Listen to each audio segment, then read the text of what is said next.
আসেনি, পাকিস্তান থেকে কোনো মুসলমান ভারতে আসেনি, আফগান থেকে কোনো মুসলমান ভারতে আসেনি। তাই আমাদের নাগরিকত্ব দিবার প্রয়োজন নয়। আমরা ছিলাম, আমরা আছি। আমরা যে এখানকার প্রমাণ দেবো কি করে? ওই যে কেরলের 1400 বছরের মসজিদ বলে দিচ্ছে 1400 বছর ধরে ভারতে মুসলমান ছিল, আজান ছিল, একামত ছিল, নামাজ ছিল। ওই যে গুজরাটের 1300 বছরের মসজিদ বলে দিচ্ছে ভারতবর্ষে মুসলমান ছিল 1300 বছর ধরে, আজান ছিল, নামাজ ছিল। তাই ঐতিহাসিক মসজিদগুলোকে বিরান করে কবরগুলোকে মিটিয়ে দিয়ে এরা সমাজকে দেখাতে চাইছে মুসলমান এদেশে নতুন করে এসেছে, তবে তো এনআরপি করে এনআরসি করে আমাদের তাড়াতে সুবিধা হবে। কথা বুঝছেন না, বোঝেন না?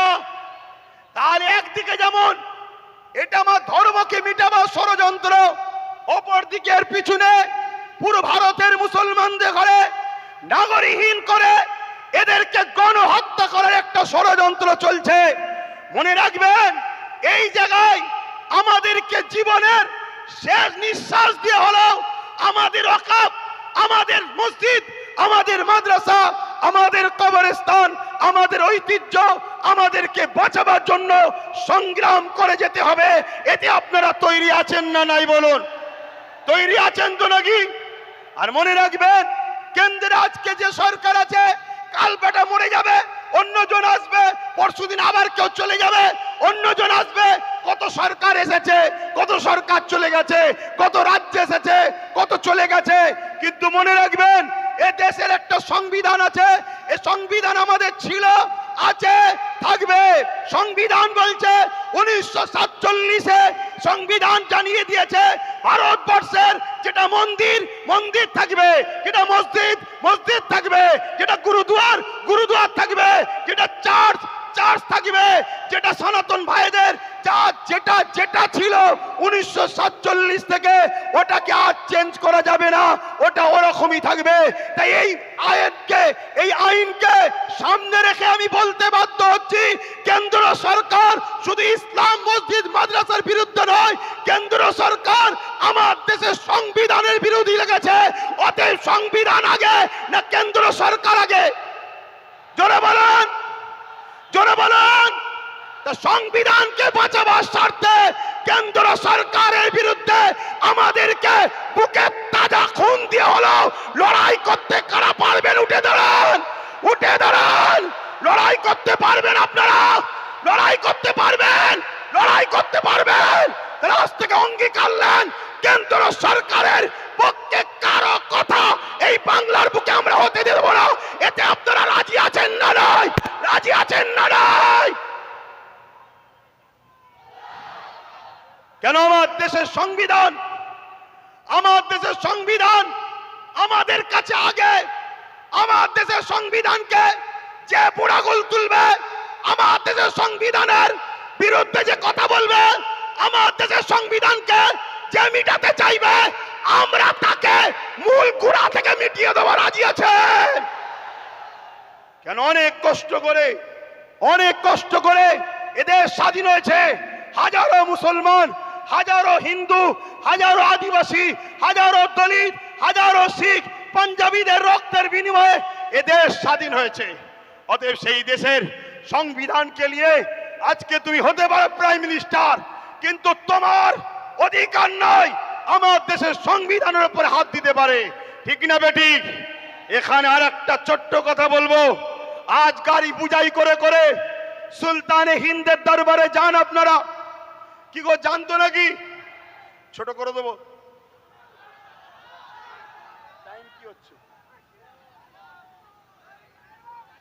শোনেন, অসুবিধা হচ্ছে আপনাদের। আমি আন্দোলনে নামিনি, নেমেছি যখন এর সাত শেষ দেখে ছাড়বো। কিন্তু আপনারা আছেন তো নাকি? আছেন তো নাকি? মনে রাখবেন। আচ্ছা, এই আন্দোলনটা করবেন কার সাথে? না, এই আন্দোলনে কাদেরকে সাথে নিয়ে আন্দোলন করবেন বলুন? কাদেরকে? বিগত ৭৭ বছর যারা ঝেড়ে খেয়েছে তাদের ঘরে? আরে খাওয়া তো শিখালো ৭৭ বছর ধরে তারা। একটা ছোট্ট কথা বলি শোনেন, পাড়ায় চোর পড়েছে, শুনছেন তো? পাড়ায় চোর পড়েছে, সবাই বলছে চোর ধরো চোর ধরো চোর ধরো।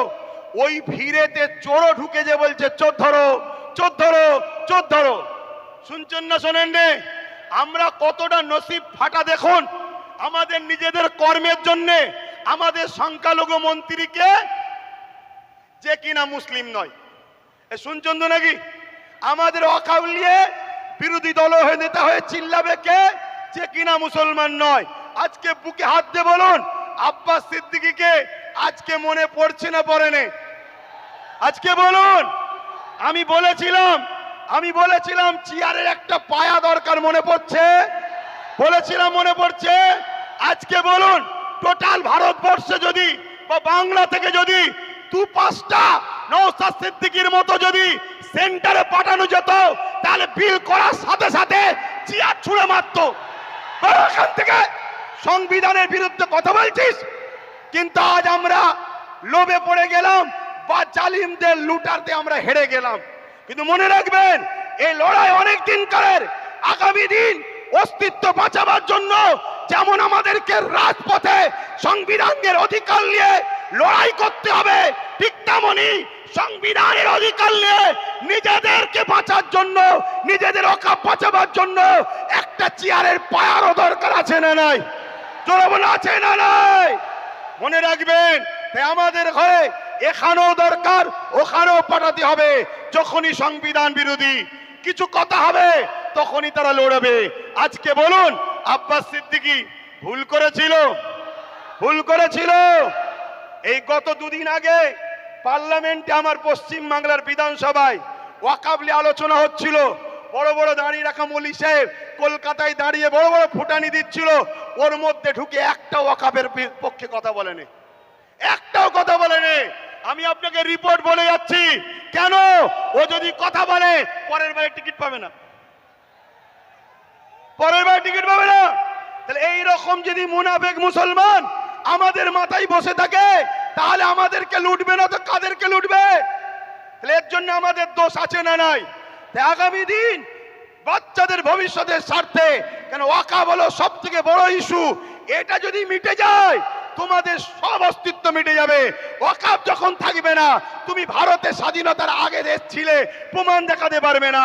আরে তোমার মসজিদে থাকার পরও প্রমাণ দেখাতে পারছো না, তারপরে মনে রাখবে, তখন তোমাকে বলবে যদিও থাকে থাক, ভোটটা দিতে পারবে না। শুনছে না শোনেন না? এ বিরাট বড় নাটক, অনেক বড় চেন চলছে। মনে রাখবেন, বিগত দিন যা বলেছি আজকে সেটা ঘটছে না ঘটেনি।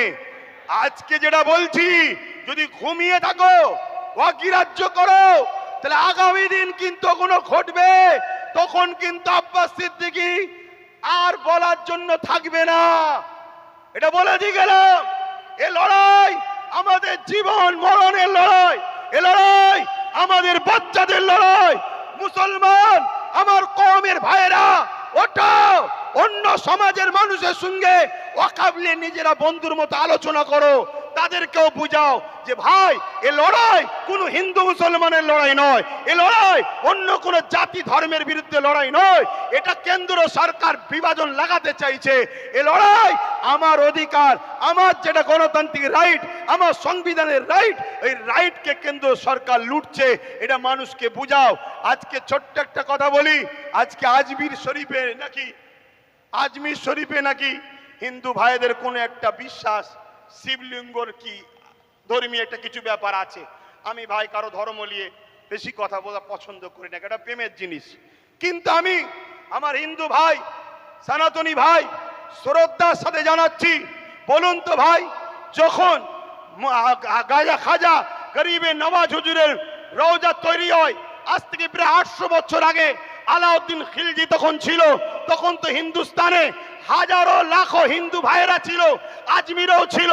কই তখন তো কেউ কথা তোলেনি যেটা আপনি শিবলিঙ্গর আমাদের তীর্থভূমি আছে, সেটাকে ভেঙে কেন আপনি করলেন? তারপরে আরো অনেক হুকুমাতরা এসেছে, কই কখনো তো কোনো হিন্দু ভাই, সনাতন ভাই আওয়াজ তোলেনি।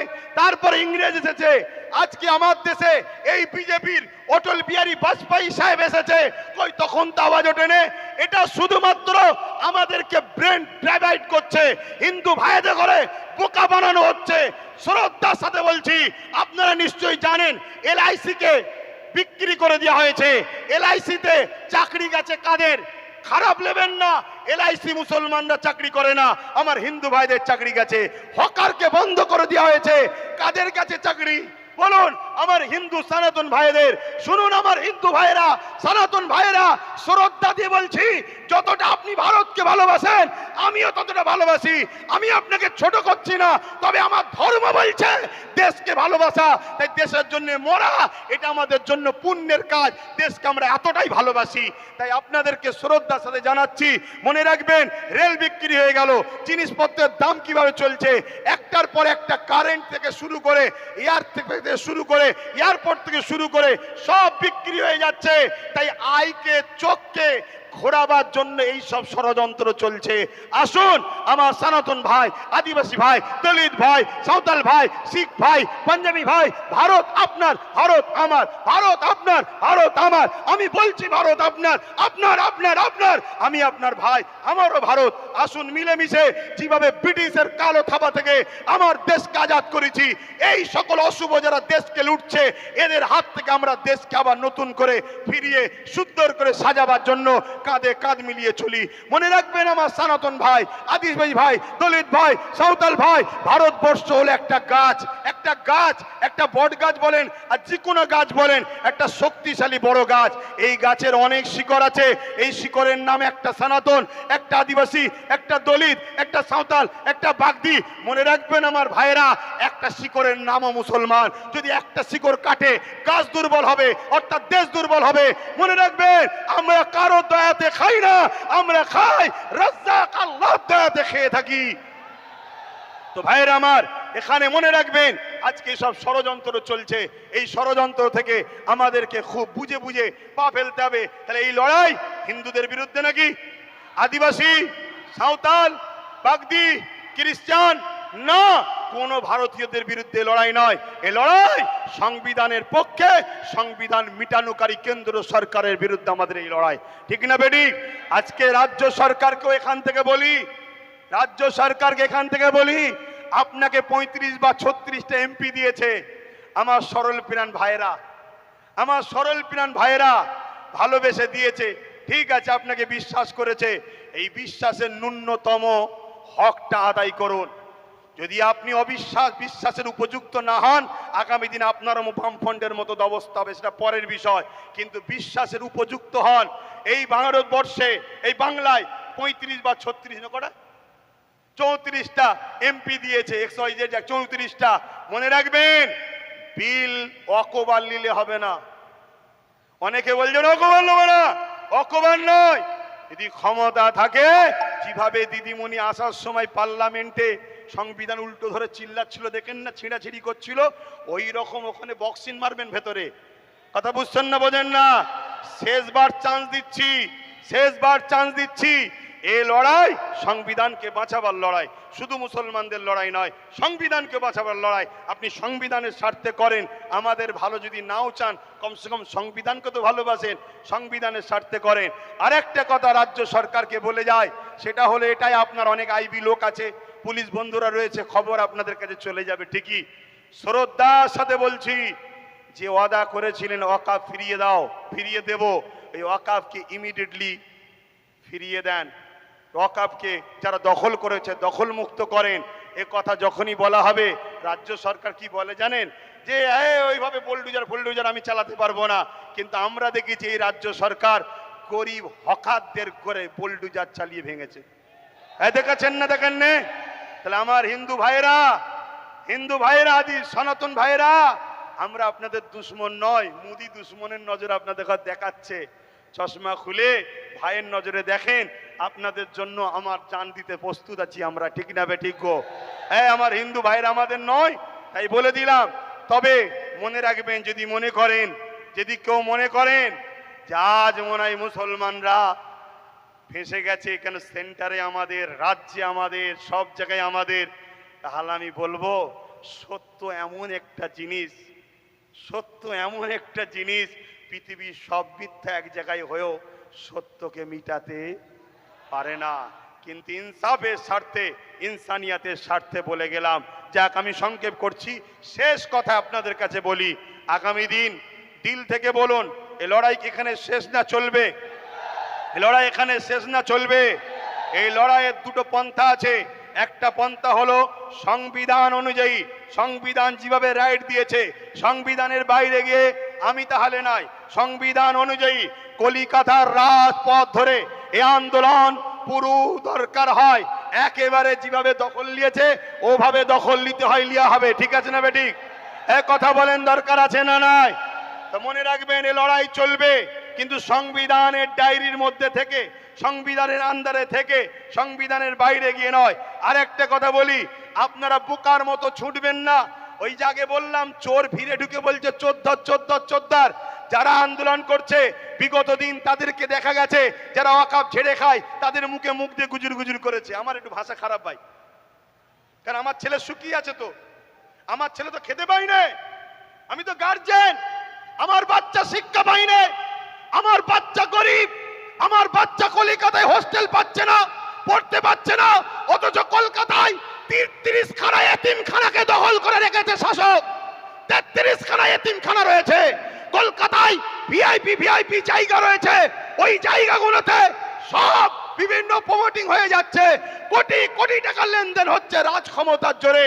এমনি বলিনি যে রাজ ক্ষমতা দরকার, এমনি বলিনি রাজ ক্ষমতা দরকার। আরে আব্বাস সিদ্দিকী আসবে না, ওই নওশাদকে দিয়েছে, ওটাই থাকবে তোদের সাথে। আমি আমার যেটা করছি করব, কিন্তু তোমাদেরকে ভাবাচ্ছি, তোমরা ভাবো, তোমরা ভাবো। আজকে বিধানসভায় এতগুলো তো মুসলিম এমএলএ রয়েছে, এমপি রয়েছে, এই গত কদিনে, এই গত পরশু দিনে আলোচনা হয়েছে, কারো মুখে কথা নেই। তোমাদের নওশাদ, তোমাদের, এ ভাঙড়বাসী, তোমাদের নওশাদ, তোমরা গর্ব করো, তোমাদের নওশাদ। তোমাদের এই ভাঙড়ে পাওয়ার গ্রিগেড যখন তৈরি হয়, 3 বিঘে ওয়াকফ জায়গা ছেড়ে নিয়েছে। আমি বলে যাচ্ছি, মিলিয়ে নাও, 3 বিঘে ওয়াকফের জায়গা পাওয়ার গ্রিডের নামে নিয়েছে। পাওয়ার গ্রিডের প্রয়োজন আছে না নাই ভাঙড়বাসী জানে, ও বিষয় যাচ্ছি না। আরো জায়গা আছে তো, কিন্তু ওয়াকফ নিবি কেন? কথা বুঝে আসছে? আমি একটা ছোট্ট কথা বলবো, অনেকে বলতে পারে নওশাদ কি করলো। আমি একটা কথা বলবো, ওর আমি বড়, আমার ধর্মীয় হিসাব অনুযায়ী ও আমার জুতো ঘুরি দিতে হবে, ওর বড় ভাই আমি, সম্মানের দিকে। কথা বুঝে আসছে? আমি ওর নাম করতেছি না। আমি একটা ছোট্ট কথা বলবো, ভাঙড়ে এয়ারপোর্টের নামে জমি নিতে গেছিল, জানেন তো? নিতে পেরেছে?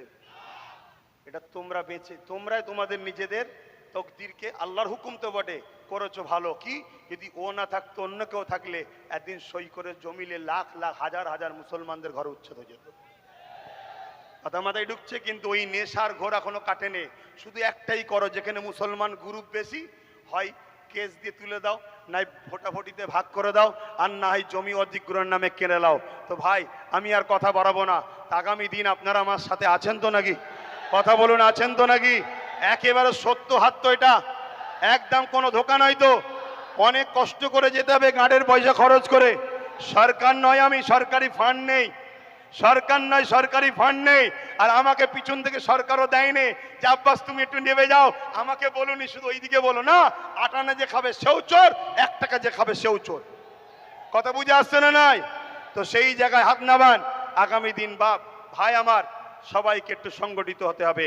মা বোনেদের ঘরে বাড়ি বাড়ি গিয়ে শোনাবেন যে ওয়াকফ আমাদের বাঁচাতে গেলে গণতান্ত্রিক প্রক্রিয়ার সংগ্রাম যেমন, আর একটা হলো কি, লাঠি তৈরি করতে হবে। লাঠি বোঝেন না?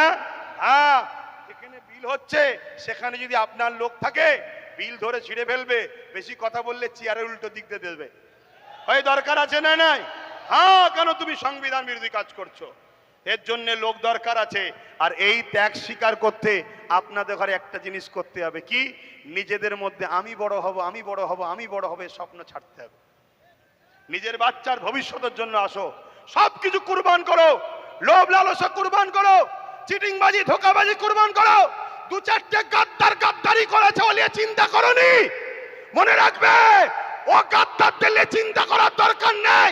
আল্লাহ যেটা করে ভালোর জন্য করে, পচা ঝাঁজ বেরিয়ে যায় ভালো।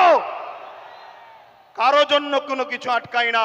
তো যাক, কেন্দ্র সরকারের বিরুদ্ধে আমাদের এই সংগ্রাম আজ থেকে শুরু হলো 6 ডিসেম্বর, আগামী দিন চলতে থাকবে।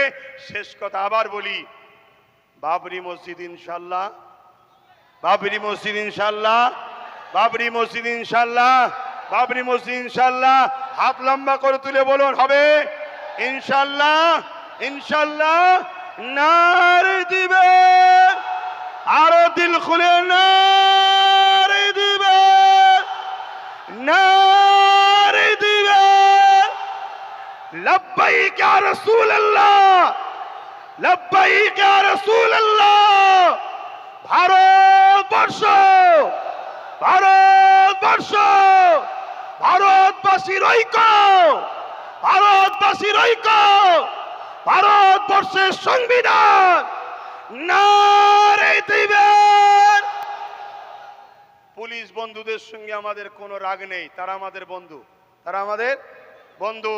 কিন্তু অশুভ লোকের হাতে ক্ষমতা চলে যাওয়ার জন্য পুলিশ বন্ধুরা বাধ্য হয় পরিবার, চাকরি, নিজের জানের হেফাজতের জন্য আমাদের উপরে লাঠিচার্জ করতে বাধ্য হয়।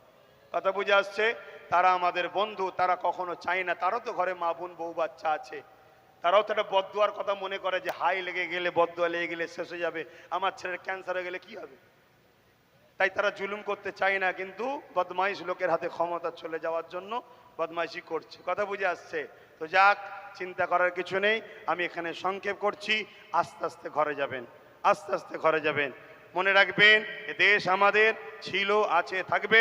সংবিধান ছিল, আছে, থাকবে। সরকার আছে, পড়ে যাবে। কেন্দ্র সরকার যেটা করছে অন্যায় করছে। আসুন ছোট করে একটু দোয়া, আল্লাহুম্মা আমিন, আল্লাহুম্মা আমিন। আয় আল্লাহ, হাবিবের খাতির রহমত করে দয়া করে আমাদের এই চেষ্টাকে আপনি কবুল করেন। আমরা ভুল করেছি আল্লাহ, বারবার সেকুলার নামে ভণ্ডগুণকে বিশ্বাস করে মেহনত করে তাদের জন্য লড়াই করেছি, ভাই ভাই খুনোখুনি করেছি, মারপিট করেছি।